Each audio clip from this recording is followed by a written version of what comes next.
الملعب الفرعي للنادي المصري الأستاذ محمد الخولي عضو مجلس الإدارة، هيكلمنا عن بعض الأمور الخاصة بالفريق وهيطمنا على أحوال الفريق الأول للنادي المصري. زي ما انتم شايفين الحمد لله. طبعا في البدايه برحب بكم. الحمد لله رب العالمين. زي ما انت شايف كده كل الامور ماشيه تمام.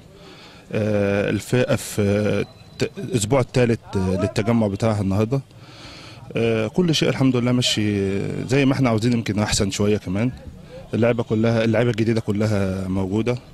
التعاقدات الجديده كابتن محمد محسن ابو جريشه، كابتن عطيه النشوي، كابتن هشام عبد الرؤوف، كابتن سيد عبد العال، كابتن علاء شعبان، عشان ما ننساش حد. يعني كل التعاقدات الجديده موجوده مع الهيكل اللي هو الاساسي للنادي المصري اللي هو موجود اصلا من السنه اللي فاتت. كله الحمد لله الامور زي الفل ماشيه تمام الحمد لله.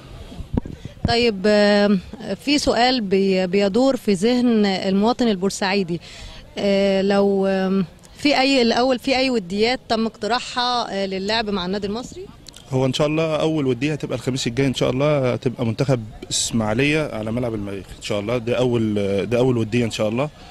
ان شاء الله في كلام ان شاء الله مع النادي الاسماعيلي ان شاء الله على لعب ماتشين ان شاء الله. واحد هيبقى هنا عندنا في ملعب المريخ وان شاء الله